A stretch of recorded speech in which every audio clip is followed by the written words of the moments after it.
Oops.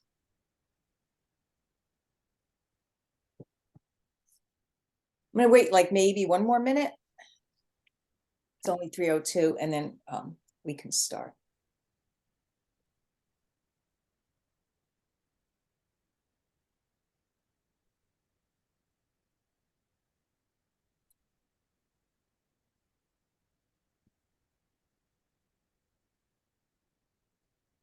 Okay, well, I'm going to go ahead and start, and if any latecomers in, they can just join us.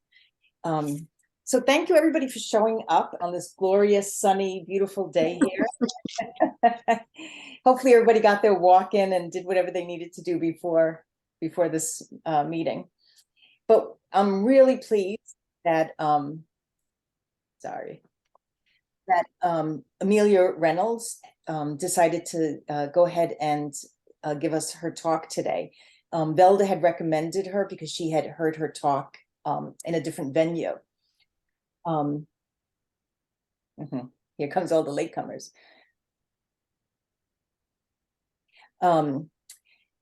Amelia Reynolds is the Planning and Resiliency Analyst for the Oregon Health Authority's Health Security Preparedness and Response Program. And she had gone to Japan in 2017 and met with local governments, first responders, local volunteers, and community leaders, and put together this talk about what we can learn from them, since we're pretty vulnerable in the kind of a same situation with having an earthquake or a tsunami happen here. So I'm going to give it over to you, Amelia. Great, thank you.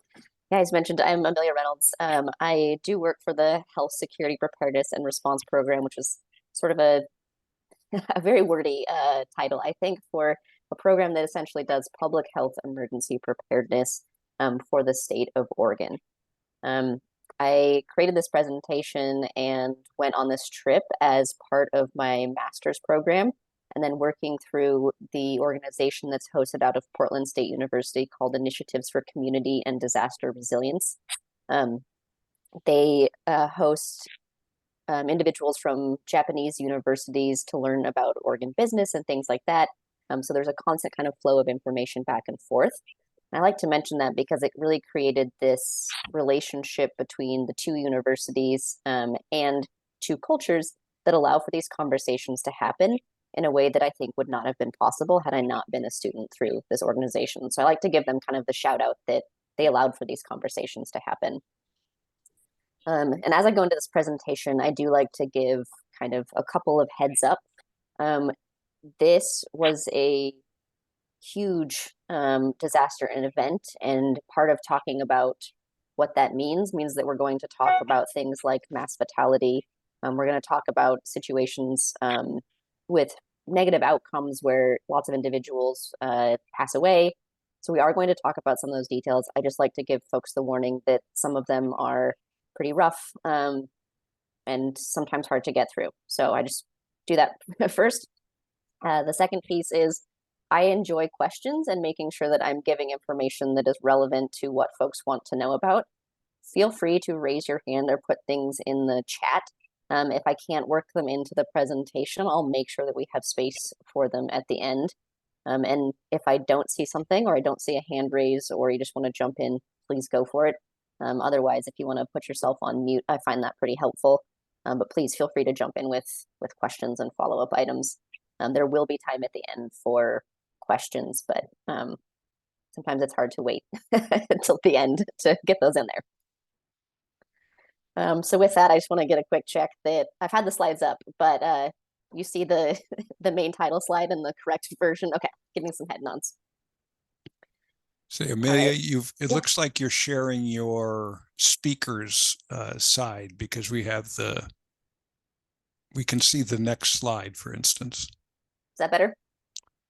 There you go. Yes. Okay, perfect. And I'm going to drag this stuff, if you can see that, up off the screen. All right. So I'm going to go into now kind of an overview of what this trip looked like and where we went.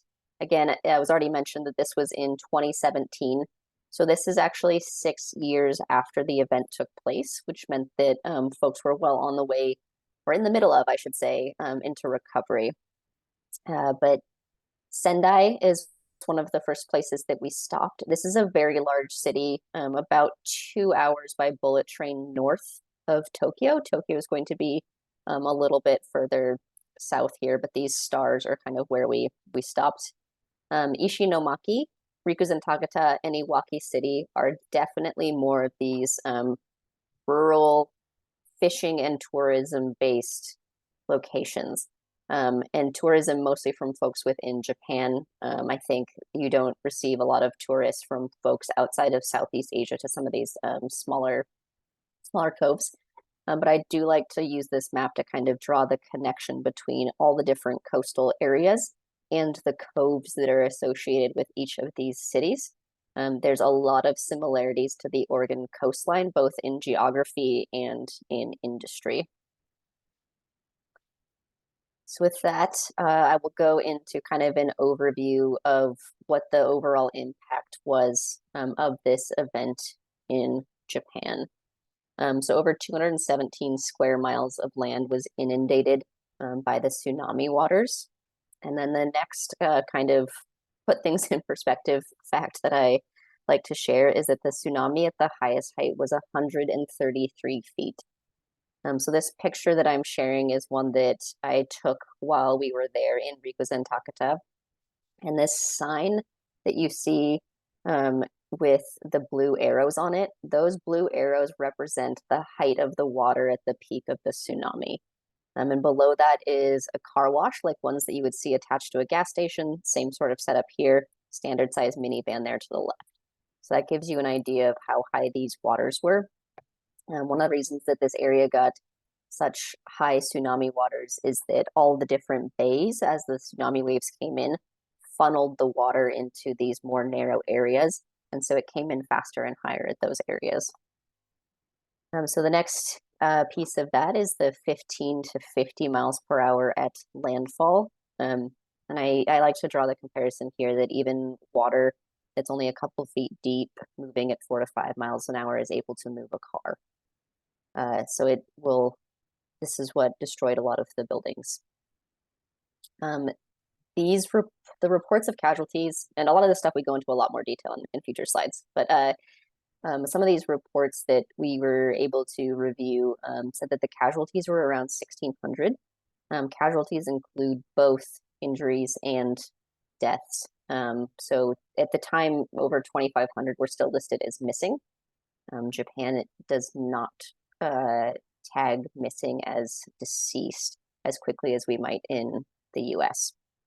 And then over 6,000 people were injured, and then there were quite a few thousand deaths.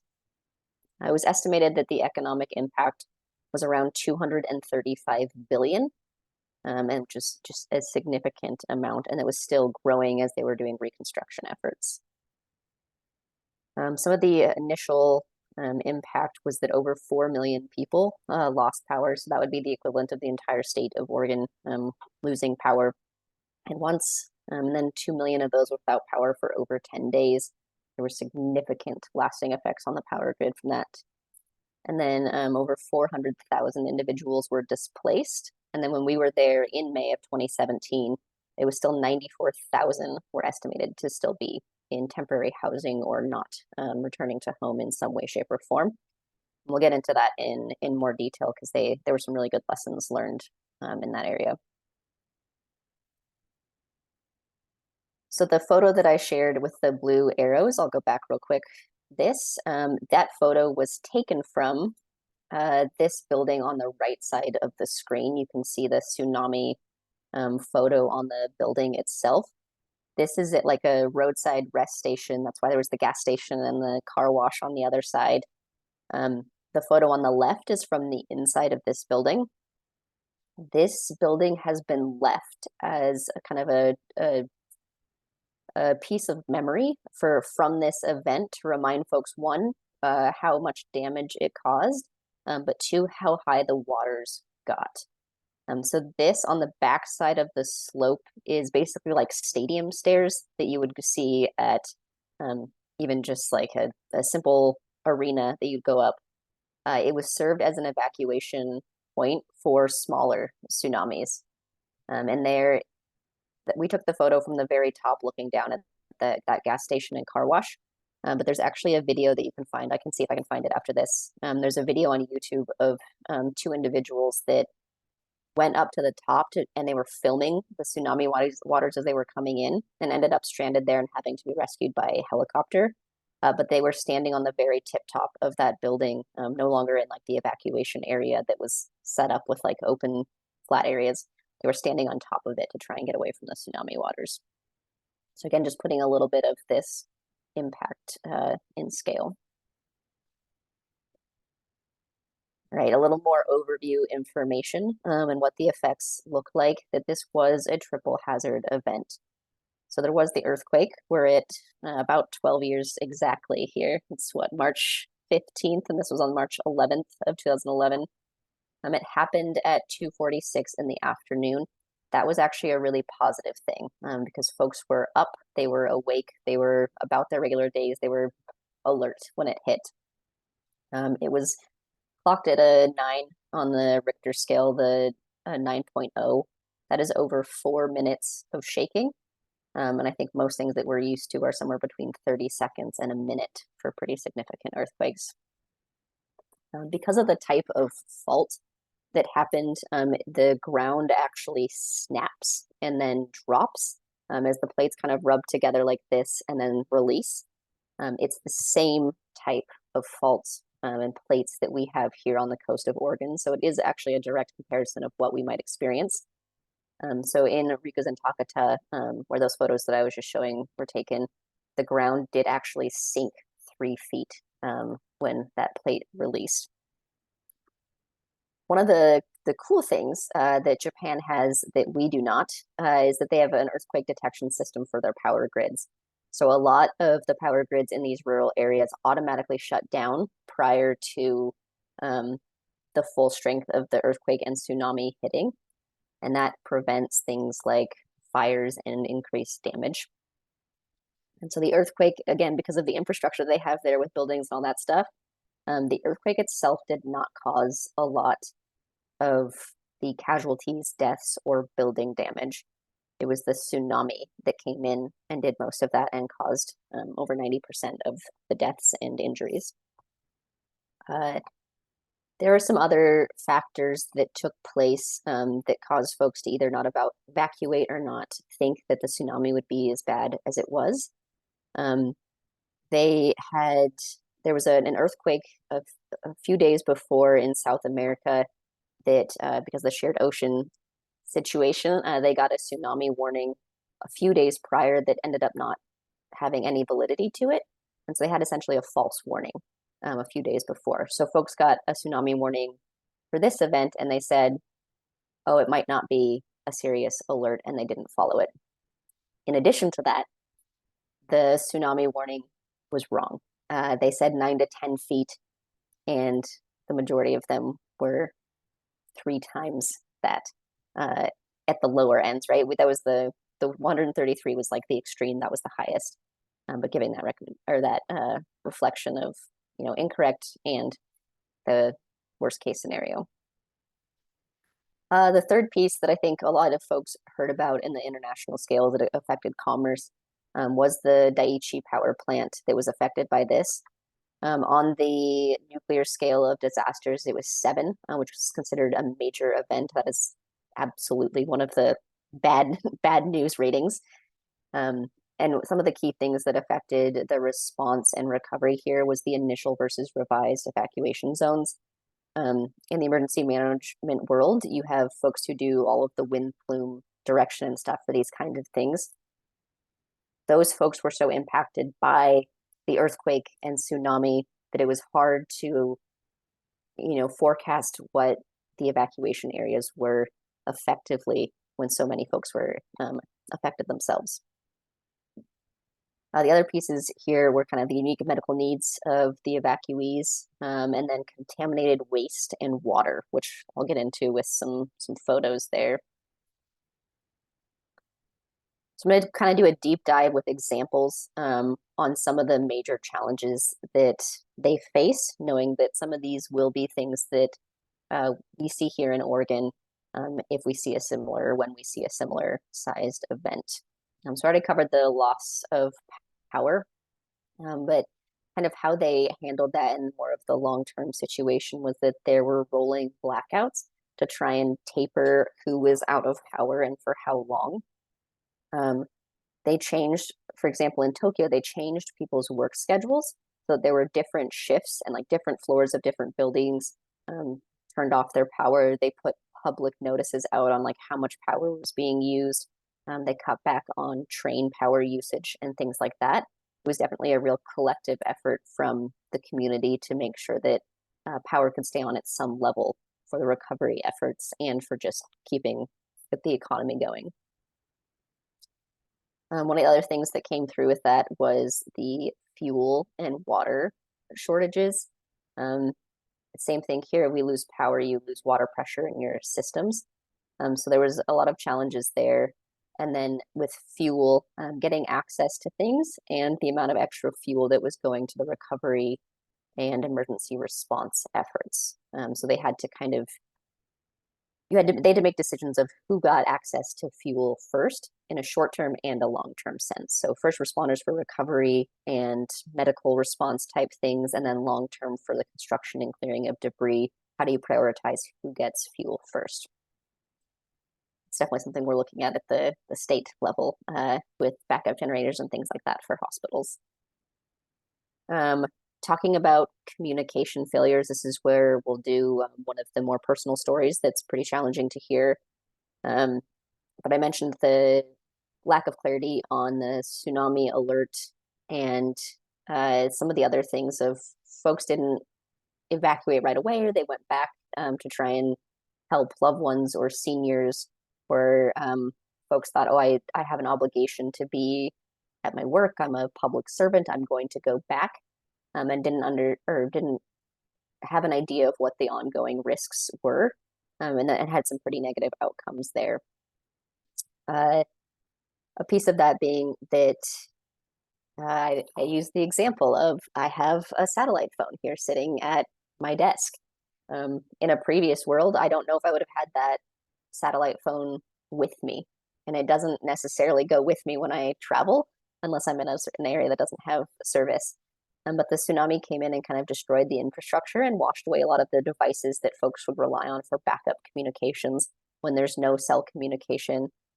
So folks didn't have access to those devices that they had used for planning because they had a location over there where they were kept. And those locations were in the tsunami inundation zone.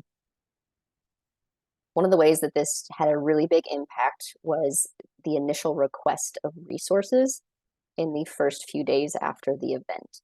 They didn't have a way to contact folks outside of their direct area, excuse me, or to even signal that they were okay or not okay. And this is like whole community emergency response systems.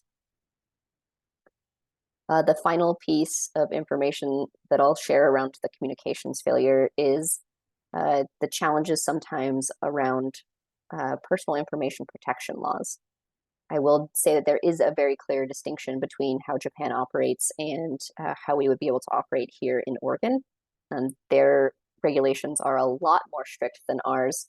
Ours are very strict and keep everyone's information safe. There was to the point of nonprofits and things were not able to assist in a lot of cases because they weren't able to receive people's information to help with accessing sheltering and things like that. It also impacted patient tracking. And then, as I kind of already mentioned, but being able to assist folks with accessing resources that might be available to them, such as financial reimbursement, housing, and stuff like that. So I mentioned the communication failure of evacuation plans and things like that. This was one of the stories that, as we mentioned, meeting with community members and locals and folks that worked for local government or for volunteer firefighters or worked at community centers, and just had some really great hosts that wanted to share this experience with the intent of learning from it. So this was one of those examples that will probably always stick with me. But this elementary school is located, you can kind of tell on the left photo that there's hills all around it. There's a river at the base of those hills behind this knocked over walkway. But this school sits in a basin next to a river, and there is a bridge from the road that's next to the school over to the main part of town. So it's a little bit isolated in where it sits. And then those hills kind of narrow at the mouth of the river. And so when the tsunami came in, the students and teachers had received the alerts, but the principal, or the equivalent of a principal, was not in that day, and neither was the person who was second in charge, just by happenstance. And those were the folks that knew the evacuation protocols. The evacuation protocols also said to go to the roof, which was not high enough in the case of this building and this extreme level of disaster. So a couple teachers took some of the students and went to a higher place on the ground and fled across the bridge. A few of the students, excuse me again, were able to be picked up by their parents if they were close by. But the other students and teachers that did follow the evacuation protocol and remained at the building were all swept away by the tsunami waters. They have left this school exactly how it was on the day of the event, minus cleaning up like the safety hazards of the debris and stuff around it. And there's no longer going to be a school in this area. It is left as a reminder and a place for family and the community to go visit to remember the lives lost. But most things in Japan were cleaned up very quickly, and they've left in many communities these kind of symbols of the disaster and a place to go and remember and kind of honor those who passed. So we got to go and visit this site and take the pictures. And they put a sign on the side of the hill that marked the height of the tsunami waters again. And it was well over these buildings. This one kind of really, it was the places that we went that really kind of made you reflect on the scope and scale of this level of disaster. Yeah, so I'll move on. That was kind of one of the examples of communication failures and not knowing protocols and what happens if one or two people is not available.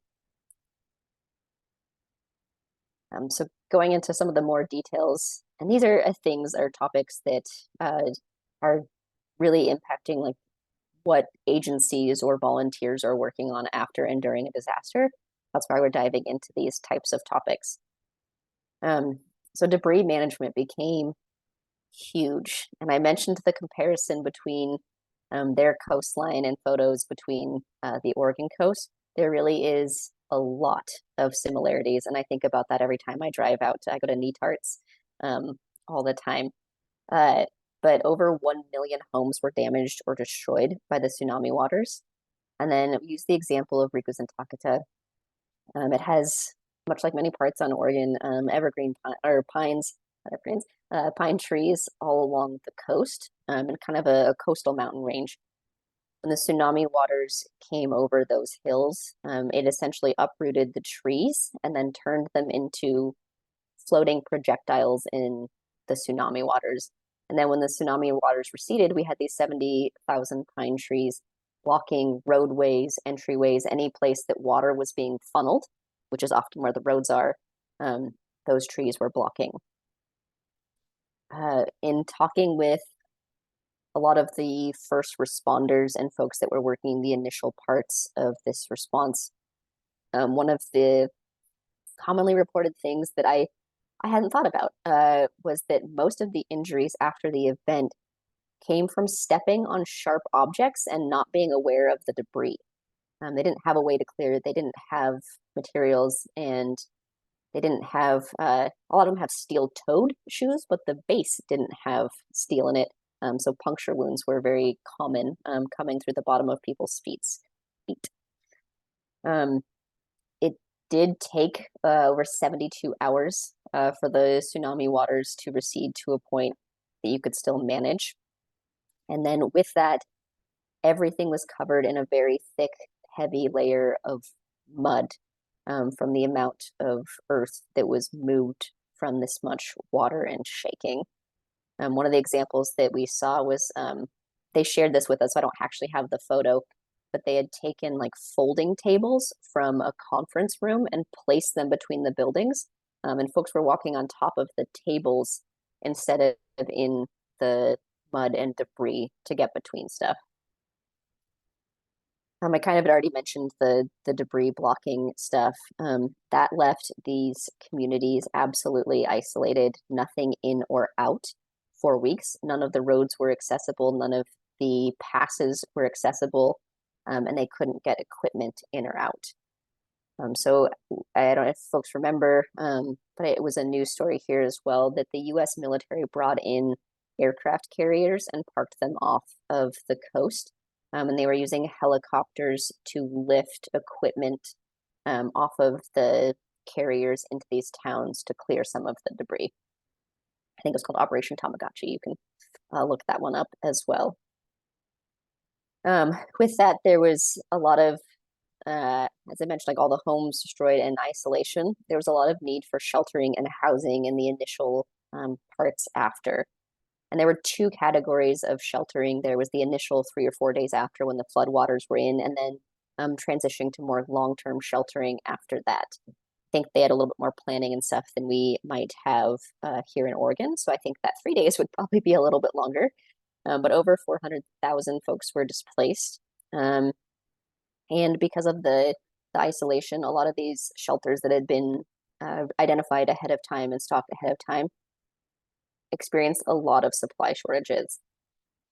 Then there was the additional challenge that many of the shelters that had been identified were in the inundation zone because of the scale of the tsunami.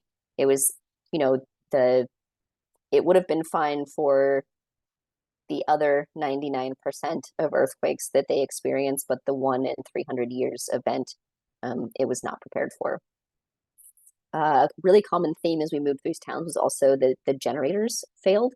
They weren't able to keep up with the ongoing demand, and they maybe hadn't been maintained or tested, or the gasoline was old.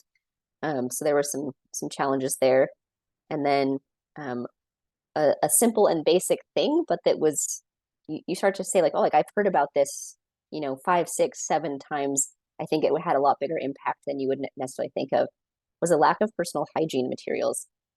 Things like clean underwear, toothbrushes, socks, brushes, the simple necessities that folks need for just like those daily comforts after experiencing such a terrible disaster. They didn't have those. They had things like, food, blankets, but something like a clean pair of socks after walking through the debris and searching for your items and family made a big difference, and they didn't have those. So those were some of the first requests that came through. And then in Japan, they're known for their hot springs and onsens. A lot of the roadside stations, think of like very, very, very nice convenience stores that also happen to have hot springs attached to them, and like full restaurants, and like they're amazing. Folks who operated those ended up opening them up and using them as places to bathe, which is, I think, really impressive. And that was a great thing that I don't know that we would be able to do, but that was a unique aspect of their response efforts. And then we were talking a little bit about like, what does recovery look like? We talk a lot about the initial response, about preparing for disasters, but recovery is such a huge piece that we often don't spend as much time on once all the news crews and stuff have left. So I really enjoyed that about our trip, to be able to say, we asked like, okay, 5 years, 6 years later, where are we now? And that almost 100,000 people were displaced. That's 25%, and that's after 6 years. That kind of struck me as a little bit shocking. One of the other things that they found is that folks were being evacuated and placed in temporary places pretty far away from where they lived before, in a different prefecture. And then they were removed from their community supports. They were removed from their typical healthcare access points. And that was a big thing that people shared with us was, well, there's nowhere to go back to, but I don't have a community here. So why would I leave temporary housing when I have no community to return to? With this temporary housing, it was very hot in the summer and it was very cold in winter, similar climate to we get in Oregon. And one of the things that became kind of interesting was that Japan started counting the deaths in isolation in these temporary housing and setups as directly connected to the disaster. So if you look back at the statistics of how many lives lost for the tsunami, earthquake, and nuclear crisis, you're going to also get folks who died in isolation or died by suicide because of the mental health impacts of this event. So I think it's important that they've captured the lasting effects of this type of event, that it wasn't just a one-day thing, that it has lasting effects that were still happening 6 years later and to this day. So these are some photos of what those initial kind of, or some of the things that I covered in those initial slides. So on the left, that is not my photo. I was not there when it took place, but that gives you an idea of the initial hill with those pine trees that then were uprooted and washed into the homes.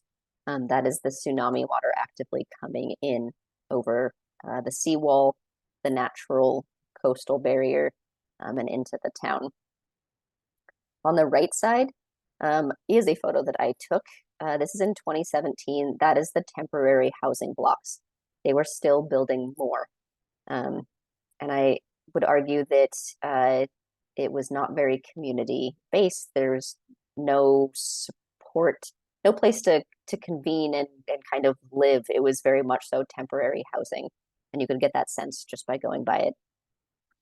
And then on the bottom left, I mentioned a little bit of the contaminated soil, not only from salt water from the tsunami waters coming through, but also from the nuclear crisis. We got to drive through Fukushima, but these black bags are contaminated soil that have to be stored for a certain amount of time before they can be handled, so that the half-life goes through. So that's the ongoing debris management of that stuff is in the decades of needing to stay there and be dealt with or be processed by folks who can do hazardous material, but the scale is quite significant. This is a terrible photo and slide, but I keep it in there anyways. But this is a researcher from Tohoku University, which is who helped host us and coordinate a lot of this stuff, and put it into English for us, which is excellent because a lot of our other resources were in Japanese, which are only helpful to those in our group and the project coordinators who are able to use it. But this was about the different kinds of evacuees and how the government deemed what resources they could get and sort of compensation after, whether it was just for health. Did you qualify based on where you were if you weren't actually in the evacuation zone? So just knowing that there was some bureaucratic stuff in Japan as well of who classified as what kind of evacuee and which piece of the disaster were you affected by definitely impacted the recovery efforts.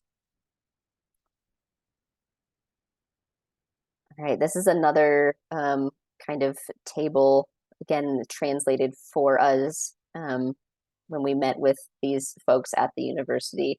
These were some data points on basically the number of evacuees, damaged buildings, houses, casualties by prefecture. So Iwate, Miyagi, and then Fukushima, that's going to be Fukushima, the nuclear area. So fewer direct casualties there, but a little bit more from the nuclear side of not necessarily damage, but partially damaged there is from some of the waste that went in. That's the whole town is still pretty much empty. When we were there 6 years later, excuse me, folks were just now being allowed to go back in as they were decontaminating houses one at a time still through this area. So that's just kind of some statistics there. And then we go on to kind of one of the hardest parts of this disaster because so many folks were affected by it. And it was completely overwhelmed the resources and folks weren't able to get in or out. We talk a lot about mass fatality management. I will also provide the context that that is something that our program plans for. So that's a lot of why this content is in here at such detail. But I think it's also helpful for folks to kind of understand that this is the real impact of the event. And one of the hardest things that these people have ever experienced was what happens in that week after when you have to deal with all the casualties and fatalities. I'll just kind of go through the key points here. But after the event, I mentioned that these communities were completely isolated. That meant that all of the initial handling of the deceased was done by local first responders or volunteers or friends and family.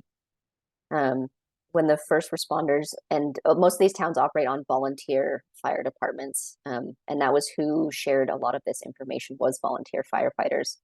And this is a great example of conversations that we were only able to have with a facilitator, a translator, and a personal connection and invitation from these organizations. So they willingly shared this information with us and answered the really hard questions.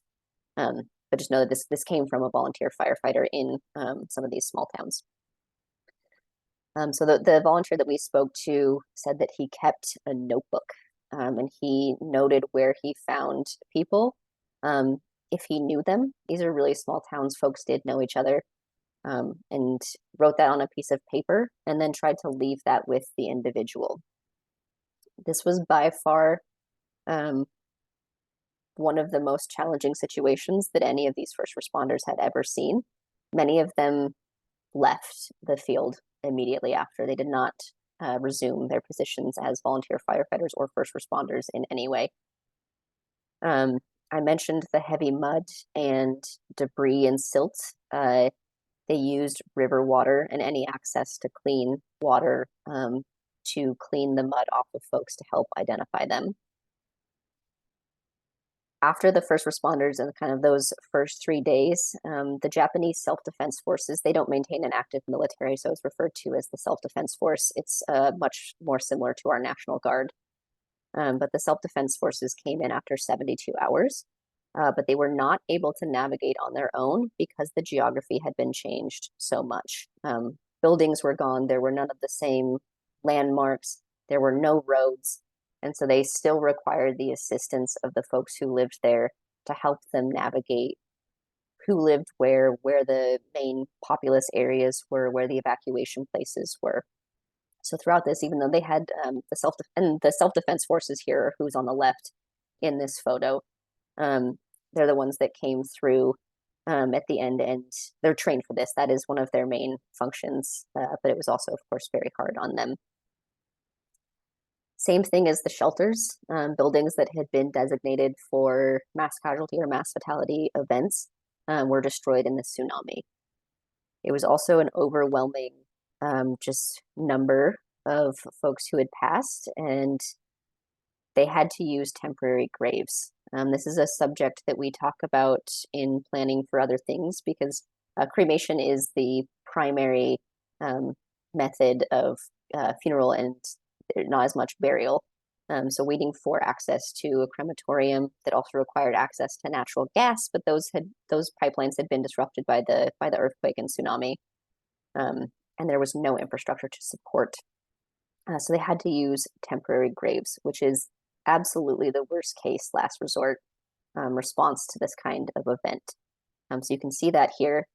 The other hard part is that heavy snow fell the day after tsunami. So March 12th, there were several inches of snow, which then also covered the debris and made the ground really hard. Folks didn't quite know how to dig graves. So there's a lot of challenges that came with that, of positive identification and all of that. So it took about 2 months to identify 90% of the individuals who were found. And then they kept going on with DNA screening and things like that for years after. So this is kind of the wrap it all up slide, and then I'll add some other things here after this one that and I'll explain in a second. But let's kind of do a kind of a recap of the major lessons learned that came out of this and the stories that I shared. Is that really establishing those telecommunication systems and protocols, from as simple as what to do in a tsunami and evacuation stuff to how am I going to reach somebody when I don't have access to any of my devices.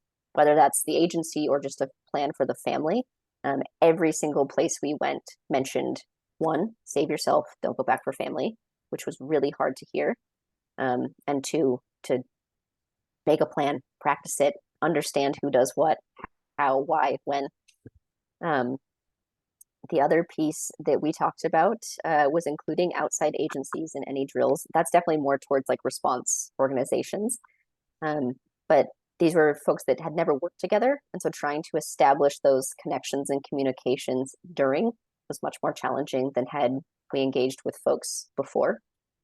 I talked a little bit already about roles during a crisis, but that applied from local government to individuals in the family. The nuclear stuff does not really apply to us. We've got some stuff in Washington, but Oregon does not maintain any nuclear power plants or anything like that, so it's not as relevant. The other key piece was generators and emergency supplies at evacuation shelters, and I can expand on that with a little more information now. And then in the focus on community and recovery, keyword there is community. Japan really focused on rebuilding the physical infrastructure and providing like jobs and houses and rebuilding neighborhoods. They didn't bring back any of the stuff that folks truly need, like a shopping center, restaurants, a playground for kids. So there was one town that we visited that they still had temporary housing, and instead they focused on building a community center. So there was a shopping center, there was a play structure, there was like a community center that folks could share and hang out in. And that community was doing the best out of all of them. And in some of the other neighborhoods, there were all these homes that were rebuilt that people wouldn't go back to because they didn't have any of their family, friends, or services there. And I mentioned that I have a little bit of updated information that's not on these slides. Another trip went in 2018, and I was able to send questions that after giving this presentation a few times, folks asked like, oh, what about this? What about this? And they built that into the questions that they asked in some of their site visits, which was amazing. And one of the women from the Initiative for Community Disaster Resilience, I still work with her actually to this day. We still have a connection because she's amazing. But they took the questions and stuff that I was asking and actually tailored it to it, or the following trip to it. And so they asked a little bit more about recovery. They asked about what had changed, how were they incorporating lessons learned into building new infrastructure. And I'll see if, I'm going to exit out of this presentation. And I'm going to, let's see here. I'm going to do new share and share this screen. They are, let's see here. Can you see this new thing okay? Okay, so this is at a community center, and it's a little morbid. But one of the things that they learned about the last event was not knowing what to do with those who were deceased and having to wait until things were up and running again. In the community center, in the basement, like hopefully where nobody would come across them unless there was an actual disaster, these are temporary caskets. So that was one of the lessons learned that they built in.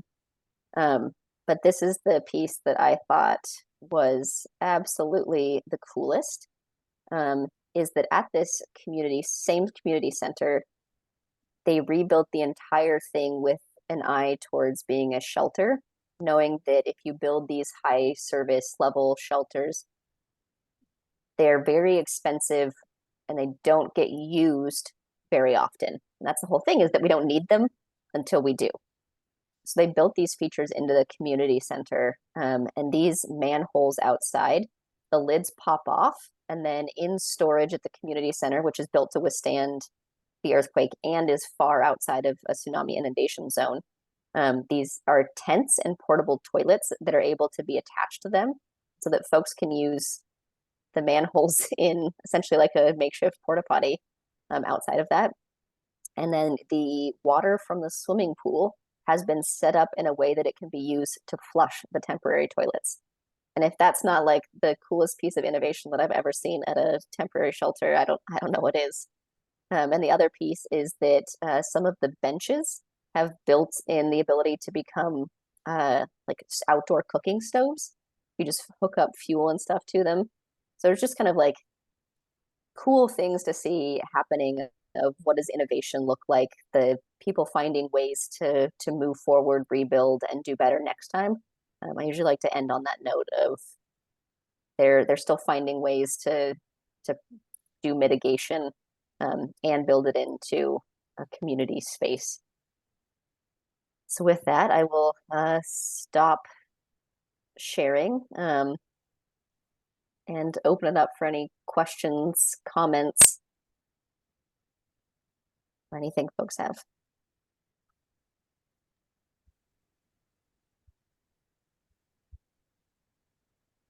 I have a question. I know it was in the news, and I don't know what has happened, that Japan was going to they have all this radioactive water and they have no place to put it, and they were going to start putting it into the Pacific Ocean, and people are worried about the marine impact. And even though they say, it doesn't have anything, it's never been done before, we don't really know, right? You can't really set up a test situation. Do you know anything more? Have they started dumping? I don't know. No, I don't have a good answer to that. The last that, like when we were there having those discussions, they were in the process of what do we do with all this wastewater? And for some additional context, the reactor hadn't been fully shut down. And so they were still having to use the water to cool it. And that was the water that was becoming contaminated. So they were still producing at that time the contaminated water. But I don't actually know the outcome or what final decision was made. Yeah, because I thought it was like this summer, or it was like it's pretty soon that they're going to start doing that. And I wondered if, like, did the world say it was okay because they don't own the ocean, Right. Yeah, I don't have a good answer for that. I'll have to look it up myself. Thank you. Amelia, I have a question. Yeah, go for it. First of all, thanks a lot for presenting this. You've talked about a lot of similarities between the Japanese earthquake, tsunami, and the Oregon coast. But are there any things you can think of that are specific to the Oregon coast that may not have been mentioned in the Japanese response? Unique, maybe? I think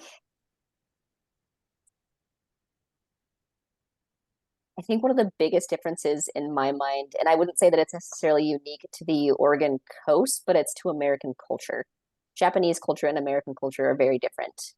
They are very more collectivist. All like the rolling blackouts, the folks like willing to shut off all of their power.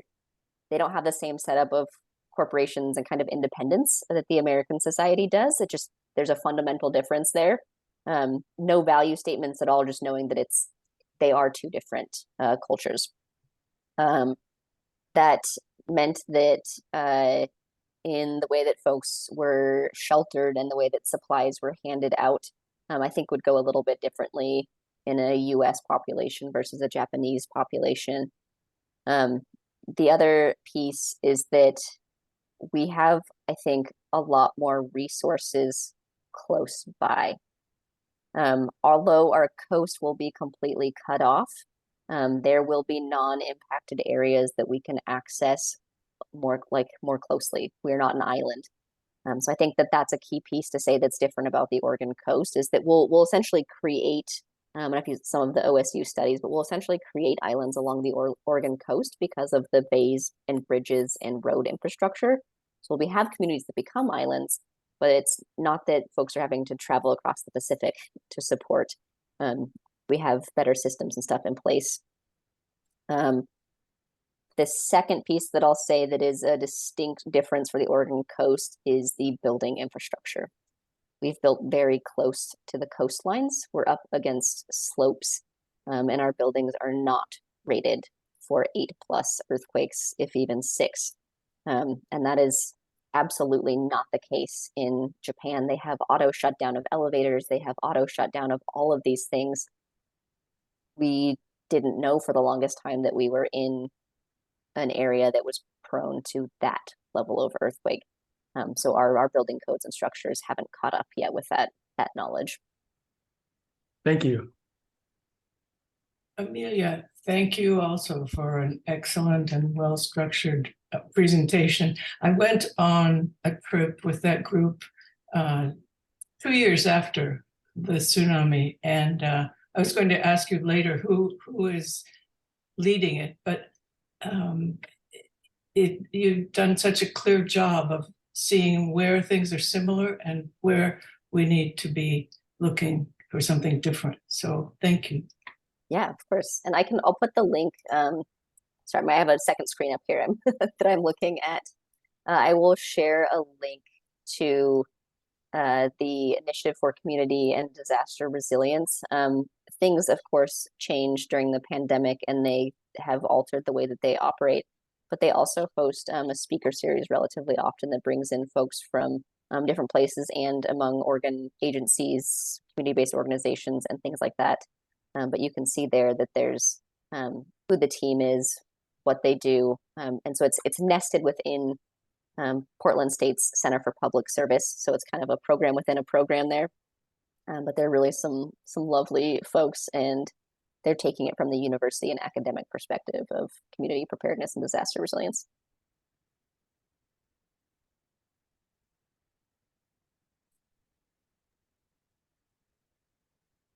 If there's no other questions or comments, I just want to thank Amelia for coming here and giving us this wonderful presentation. Yeah, thank you. Yeah, very, very pertinent. Very relevant. Really Yeah. well done. Yeah, Thank you. Thank you. so much. Yeah, Thank I think you. Yes. my And parting thank you all words. for being here.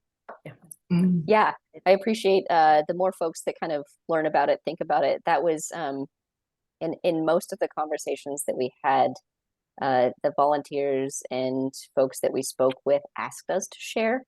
And so we all kind of took that back with us after our trip to say, like, please, if folks can learn from this, if they can try to avoid what we had to experience, like, we have a duty to do that.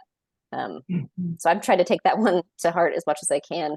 So just thank you for giving me the opportunity to share, and happy to be here, and appreciate the questions and engagement. Thank you. Thank you. Thank you. Have a great day.